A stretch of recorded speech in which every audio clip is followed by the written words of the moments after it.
अजून एक सिनेमा करत होतो मी, अजून एक सिनेमा त्यांच्यासोबत केला, आदला बदली नावाचा. जे ज्युनियर मेमोद होते, जे सचिन पिळगावकरांचे खास मित्र होते, त्यांचं प्रोडक्शन होतं आणि डिरेक्टर पण तेच होते. आणि त्या दरम्यानच्या काळात माझी आई वारली. So I was very sad that time.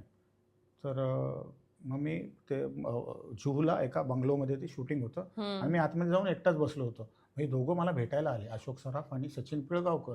हे दस्तूर खुद्द दोघं मला आतमध्ये माझ्या रूममध्ये भेटायला आले की बाबा एक कंडोलन्स असतं ना त्या टाइम, तुझी आई गेली, बाकी घरी बरं आहे का, ओके ठीक आहे. नेक्स्ट शॉट असे अशोक मामा असे खाली झोपले होते, त्यांचा शॉट होता वरून कॅमेरा आणि मी त्यांना काहीतरी विचारतोय. मी सचिन पिळगावकर ते बाजूला उभे. पिळगावकरांना म्हटलं बघा एवढा मोठा माणूस आहे तरी अजून डाऊन टू अर्थ आहे म्हटलं. त्याच्यावर ते दोघांनी माझ्यावर एवढे चढले माझ्यावर, अरे तुझी परिस्थिती काय आहे आणि तू कसले जोक करतोय, एवढा मोठा माणूस आहे तरी एवढा डाऊन टू अर्थ आहे म्हणून.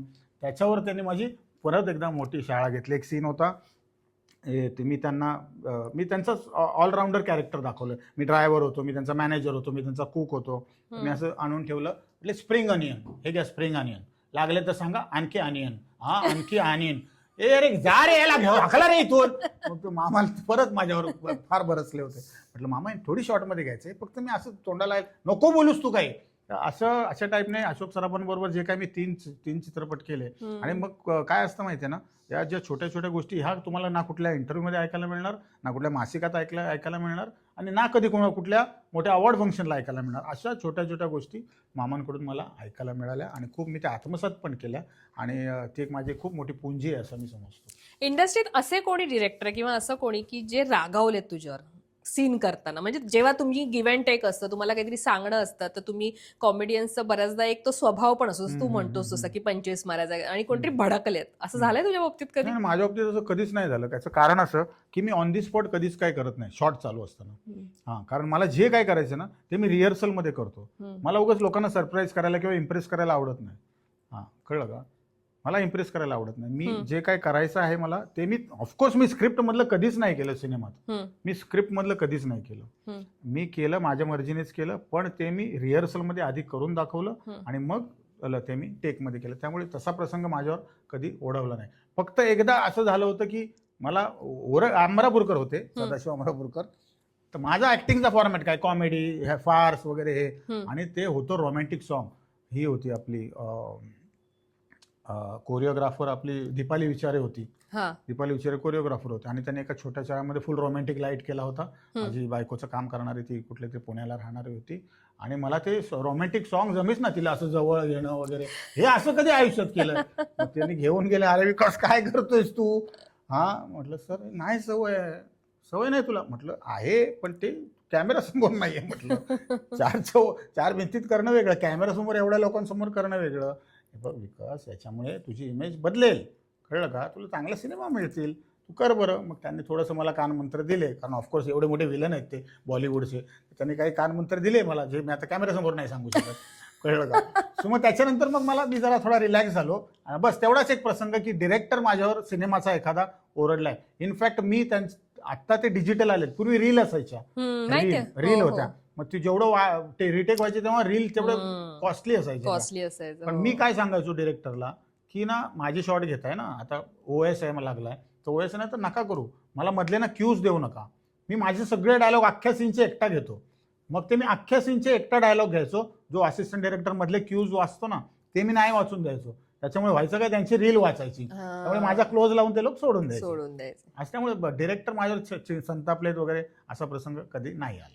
बरं, कॉमेडी इंडस्ट्रीमध्ये कॉमेडियन्सच्या ह्याच्यात इतके कॉमेडियन्स आहेत आपल्याकडे आणि सगळे खूप, तुला आता माहिती असेल की वेगवेगळे क्वालिटीवाले कॉमेडियन्स आहेत. पॉलिटिक्स असतं का रे कॉमेडियन्स मध्ये?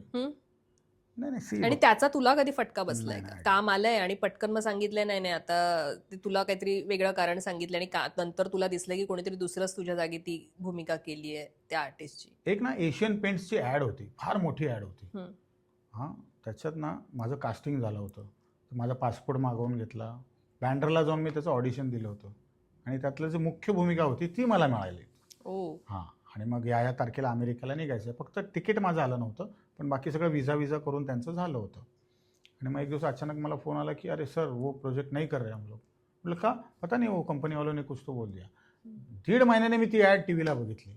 त्यात तो जो कपिल शर्माचा जो मित्र आहे ना, चंदन प्रभाकर, जो कॉमेडीमध्येच काम करतो, कॉमेडी विथ कपिल्स मध्ये, तो त्या भूमिकेत होता. तर रातोरात मला कळलं होतं की कपिल शर्माने त्याला रेकमेंड केलं होतं आणि म्हणून त्याने चंदन प्रभाकरने तो रोल केला. ही साधारण कधीची गोष्ट बोलतोस? हे मी 16 मधली गोष्ट, आधीची, 2018च्या आधीची. 16 मधली गोष्ट आहे. म्हणजे आज 10 वर्ष झाली पकडतो. कदाचित तुझं लाईफ अजून वेगळं असतं. ऑब्व्हियसली असतं ना, एक ऍड मिळणं ना, हे फार मोठी गोष्ट आहे. आणि एशियन पेंट्सची ऍड म्हणजे, आणि त्यात मुख्य पात्र होतं त्यात ते मुख्य पात्र होतं. तुम्ही काय काय करू शकता हे पण पोचतं ना, हे कळतं. आणि तू जे म्हणालीस ना की कॉमेडियन्स मध्ये काही पॉलिटिक्स व्हायला कॉमेडियन किंवा सिरियस ऍक्टर किंवा काय बाकीच्या ठिकाणी असतं, कलाकार सांगितलंय, म्हटलं तुमच्यामध्ये असतं का? कारण ती एक वेगळी व्यक्तिरेखा, ते कॅरेक्टर भूमिका असतात त्यामुळे. तसं नाही. माझं प्रांजळ मत आहे की ही जी वृत्ती आहे ना, ती तुमच्यात असावी लागते. एखाद्याचं छळ करणं किंवा एखाद्याच्या अप्रोक्ष काही त्याच्याबद्दल वाईट बोलणं, एखाद्याचं काम काढून घेणं, कळलं का? हे काम मला पाहिजे असं इच्छा मनात धरून त्याच्याबद्दल वाईट बोलणं आणि त्याला बाजूला करणं आणि स्वतः तिथे उभं राहणं, हे तुमच्यात इनबिल्ट असावं लागतं. हे तुम्ही शिकून वगैरे किंवा बघून कोणाचं ते नाही होत. जे मला कधीच जमलं नाही, पण माझ्या बरोबर हे खूप वेळा झालेलं आहे. म्हणजे मी तुला खरंच सांगतो, मिफ्टा अवॉर्ड्स 2011ला मी तुला मगाशी म्हणालो मला दुबईला जायचं होतं, तर मी महेश मांजरेकरांचा तो इव्हेंटमध्ये मी होतो. दुबई पहिल्यांदा होत होतं आणि ते दुबईला पहिलं होतं. आता ते मिफ्टा झालंय, त्यापूर्वी मिफ्टा होतं. आणि दुबई फिरायला मिळणार, अजून काय पाहिजे. मी लगेच हो म्हटलं. मग मी, भाऊ वगैरे अशी बरीच मंडळी होती, वैभव मांगले आणि बरीच अख्खी इंडस्ट्रीज होती ना मराठीतली, अख्खी मराठी इंडस्ट्री होती. पण मी एकमेव कलाकार होतो आम्ही 3 दिवस होतो तिकडे, एकमेव कलाकार होतो ज्याने अल्कोहोलला हात सुद्धा लावला नाही.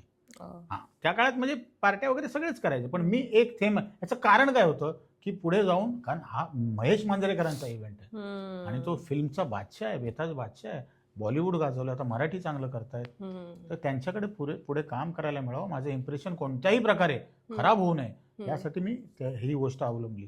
पण नंतर आल्यावर झालं काय, त्यांचा मला आजपर्यंत कधी फोन नाही आला, पण नंतर का नाही आला फोन ते मला कळलं.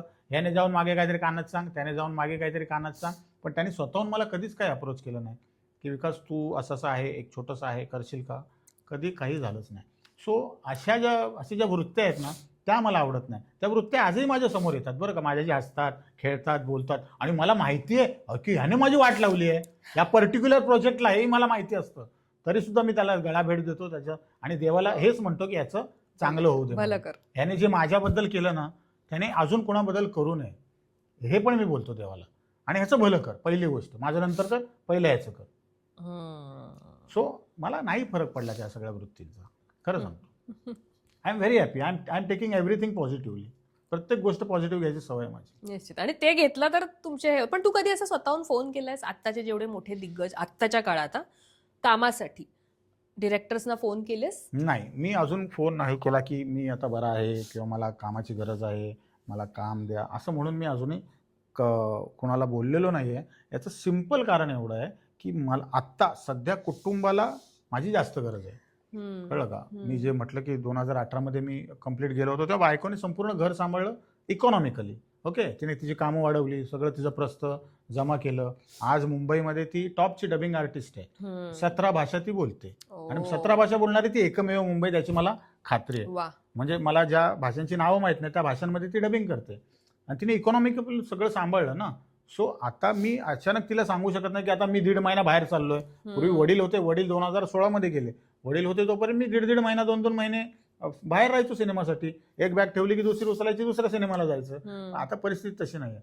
आता घर आणि या सगळ्या गोष्टी सांभाळणं आहे, त्यामुळे मी फुल फ्लेश आता अजून उतरलेलो नाही आहे. मी करतोय सिनेमा, नाही असं नाही.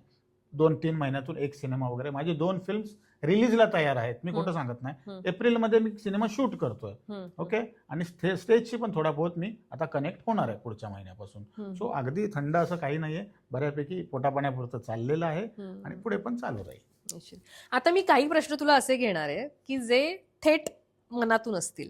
लोकांना हसवणारा विकास कधी मनातून तुटलाय का? तो विकास कोणी पाहिलाय का की त्या विकासला तुला दबून लोकांपासून लांब ठेवायला आवडतं, तुला तुझे एक्सप्रेशन सगळ्यांसमोर दाखवायला आवडत नाही, तो तुटलेला विकास?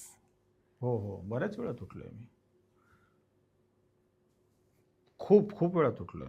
मला असं आता एक नाही आठवत, पण मला माझी दुःख नाही मला लोकांना दाखवायला आवडत. मग तेच उत्तर हवंय. हां. त्यासाठी बायको खर्च करून लग्न केलं एवढं. त्यासाठी बायको आहे. कधी काही दुःख झालं काय, आणि मुळात आम्ही नवरा बायकोसारखं आम्ही राहतो. आम्ही फ्रेंड्स आहोत, आणि ती पण यदाकदाचित मधली, मी पण यदाकदाचित मधला. त्यामुळे तेव्हा जसं आम्ही बोलायचो तसंच आज बोलतो. त्यामुळे अगदीच मनातलं काही हे असेल तर मी फक्त बायकोसमोर एक्सप्रेस होतो. अजून मी कोणासमोर नाही एक्सप्रेस होत. आणि ज्या गोष्टींचा फायदाच नाही आहे, उगाच मी सिंपती मिळवून काय करणार आहे, काय त्याला काय मजा नाही आहे. त्यापेक्षा देवाने जे लाईफ दिलं आहे ते फेस कर आणि त्याच्या पुढे जगत राहा, ह्या मताचा मी आहे. कलाकारांच्या आयुष्यात नेहमी असं असतं की शो मस्ट गो ऑन.